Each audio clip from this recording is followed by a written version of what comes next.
بسم الله الرحمن الرحيم. لم يكن الذين كفروا من أهل الكتاب والمشركين منفكين حتى تأتيهم البينة.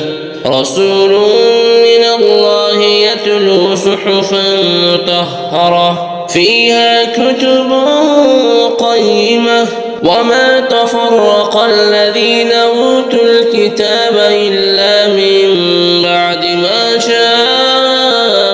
جاءتهم البينة وما أمروا إلا ليعبدوا الله مخلصين له الدين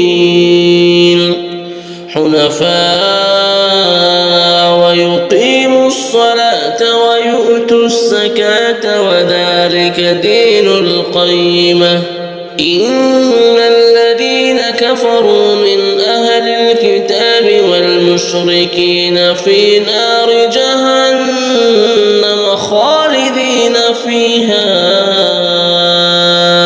أولئك هم شر البرية. إن الذين آمنوا وعملوا الصالحات أولئك هم خير البرية. جزاؤهم عند ربهم جنات عدن تجري من تحتها الأنهار خالدين فيها أبدا. رضي الله عنهم ورضوا عنه ذلك لمن خشي ربه.